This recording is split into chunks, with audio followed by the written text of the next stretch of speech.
Apie save, kaip aš sakau, nu, vidinis kritikas matyt pas kiekvieną mus gyvena ir labai dažnai jis įsijungia visai ne tada, kada reikia.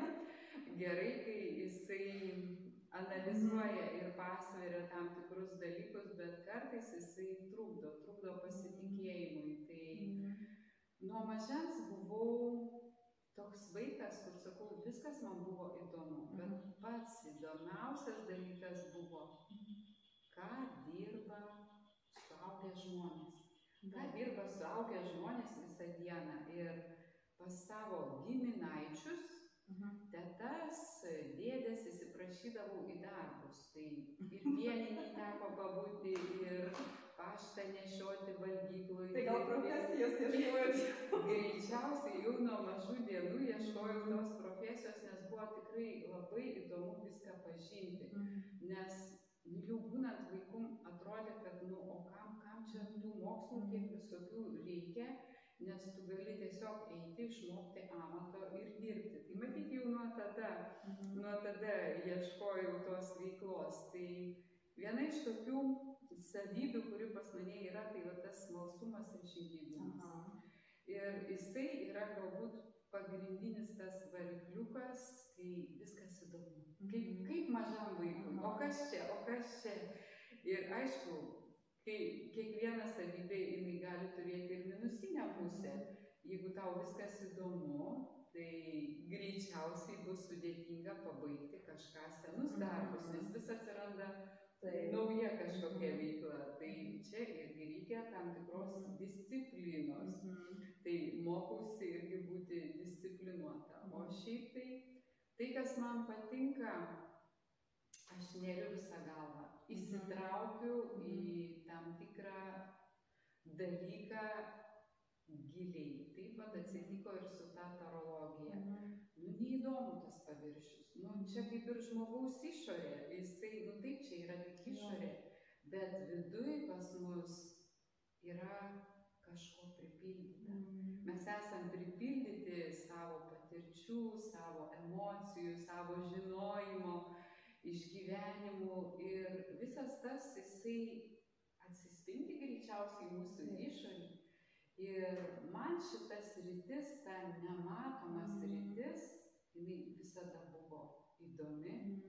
Kiekviename žmoguje išorė tai tik yra antrinis planas, kur kas yra įdomiau vidinis.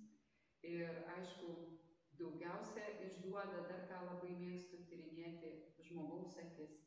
Jei akis spindi, žinok, pas žmogų viskas yra gerai, jisai laimingas, turi mėgstamą veiklą, darbą, viskas gerai bus su finansais. Jei akis prigesia, nu nedega ta ugnelė. Vadinasi, laikas pokyčiams. Laikas pokyčiams. Taip gražiai pasakėte. Dabar, kad galėtume visus žiūrovus pamatyti, akis būtų nuostabu. Kiek daug spindinčių akių per ten mus stebi. Nu, tikrai įdomiai jūsų klausytis, bet jūs visgi nepapasakojate apie savo katiną. Kaip politikai. Jo. Dar apie save šiek tiek. Jo, turim vieną katę, tvenkiniuose, ne vieną tvenkinį, jų yra daugiau. Ir tuose tvenkiniuose gyvena žuvis, taip pat turim daug žuvų. Ir turim dar ir bičių, tai jos irgi mūsų gyvūnai. Tai galima sakyti, nu vat, katė, žuvis ir bitės. O šiaip, jeigu pasakojant apie save, tai nuo mažens norėjau laikyti, kaip žmonės nori laikyti kažkokį gyvūną, šuniuką, kačiuką, žiurkėniuką. Tai aš turėjau tokią labai neįprastą svajonę, norėjau gyventi prie jūros ir laikyti delfiną. Bet tas delfinas, jisai turėjo, vat ateini prie jūros, pašvilpi ir atplaukia toks laimingas. O čia tai gyvūnėlis. Delfinas. Jo, jisai man buvo labai svarbu, kad mano augintinis gyventų laisvėj.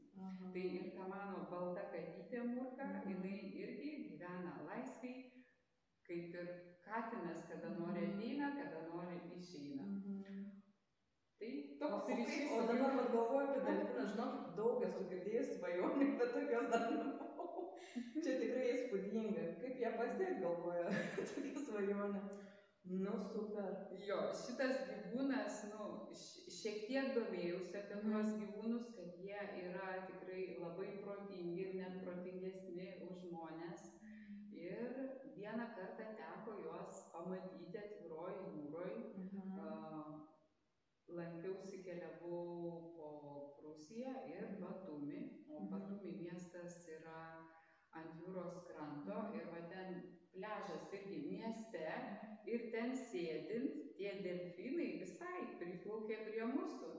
Ir toks buvo, vau, tai čia tikri delfinai. Tai galima sakyti, tai buvo tokia akimirka, kur tarsi išsipildė ta vaikystės svajonė, bet aš jį mačiau gyvą. O aplinkiniams tai visiškai nekėlė jokių emocijų ir sakė, nu ką, čia tik didelė žuvis. Tai man buvo labai keista, man tai buvo mano vaikystės svajonės išsipildymas ir aš to labai džiaugiuosi. Labai įstabus gyvūnas, tikrai pritraukė dėmesį, aš irgi buvau su vaikais, tai žinokit, aš galvoju, labiau džiaugiausi gal negu mano vaikai, tikrai. Tiesiog nuostabi ta jūsų istorija ir svajonė vaikystės ir aš galvoju, kad turite daug patirties ir darbų su žmonėmis. Aš suprantu, kad yra vis tiek rodikliai, skaičiukai, bet kaip tas darbas su žmonėmis? Ar jūsų neišsekina? Nes sako, darbas su žmonėmis ir yra sunkiausias. Man patinka dirbti su žmonėmis. Labiau vertinu darbą su vienu žmogum, nei su auditorija. Nes, kaip sakau, vienam žmogui gali atiduoti daug. Tiek, kiek jisai ateina atviras, tiek, kiek jis ateina tuščias, tiek tu jam gali atiduoti. Kai prieš tave yra auditorija, tu gali visiems po truputį atiduoti. Man patinka kartais būti maksimalistė ir atiduoti daug, tiek, kiek aš turiu, tiek, kiek žmogus pasiruošęs priimti tų žinių, o paskui jau aišku nuo paties žmogaus priklauso, kiek jisai tas žinias kur naudos gyvenime ir praktikui. Aišku, klausantis pas tarologus neateina žmogus laimingas, viskas jam gerai, darbas sekasi, veikla mylima, pinigų kiek nori. Turėjau tik vieną vienintelę konsultaciją, kai atėjo žmogus ir visada pradžioj paprašau suformuluoti klausimą, ką norim išsiaiškinti. Ir kai žmogus papasakojo savo istoriją, kad jis yra laimingas, tai klausiu, o tai kodėl jūs čia? Atsakymas buvo, nes noriu išsaugoti tai, ką turiu šiai dienai. Man net šiurpai. Jo, bet šiaip žmonės ateina tikrai su rūpesčiais, su problemom, kai kažkas nesiseka, kai sunku, kai atsiduria kryžkeliai ir konsultacijoje tu vis tiek irgi naudoji ir atjautą, ir išklausai to žmogaus problemas, ir emocijų būna, o paskui, aišku, išmoksti, tada, kada vyksta konsultacija, būti tame lauke kartu su žmogum, o kai durys užsidaro, tai visos problemos irgi išeina kartu su žmogum. Tiesiog tu neprisigeri to žmogaus emocijų, nes kitu atveju tai tu pats taptum ligoniu. Taip. Tai puiku, kad jums pavyksta išlaikyti tą empatiškumą, nes ir kaip sakau, darbas su žmonėm yra tikras iššūkis, aš taip galvoju, ne visi gali dirbti, tikrai ne visi. Ir pabaigai, noriu Lina paprašyti, gal kažką norėtumėt mūsų žiūrovams pasakyti, palinkėjimą ar tiesiog kažkokią žinutę perteikti. Noriu palinkėti kiekvienam žmogui būti savimi. Būti savęs pačia tikriausia versija. Aišku, mes tikri būnam dažniausiai, kai esam maži, kai mūsų dar nesugadino tėvai, darželis, mokykla ir visi kiti gyvenimo įvykiai. Prisiminti, kas buvot tada, ką jūs veikėt, kuo gyvenot, apie ką svajojot, kai buvo tokie mažuliukai vaikai dar iki mokyklinio amžiaus. Ir leisti savo būti savim, išdrįsti savo būti tokiu, kokiu esi iš tikrųjų.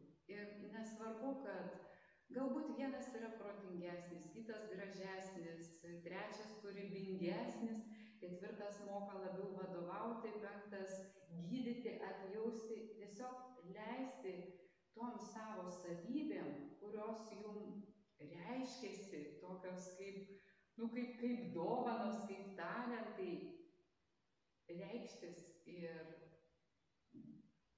daryti tą veiklą, kurią mėgsti, kurią myli, ir tada gyvenimas keisis. Gyvenimas keisis, atsiras žmonės, su kuriais jums bus malonu dirbti, bendrauti, atsiras draugai, atsiras finansai, sveikata ir, kaip sakoma, vis labiau žmogus jausis laimingas kiekvienoj akimirkoj tą, ką jis daro, tuo, ko jis gyvena, vien todėl, kad jis yra savim.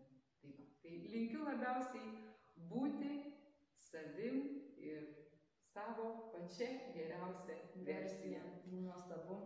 Ačiū labai, Lina, kad atradote laiko. Žinau, kad esate užimta tikrai. Ir mane tikrai žavi, kad asmenybės, kurios nebijo pasakoti ir nebijo linkėti būti savimi.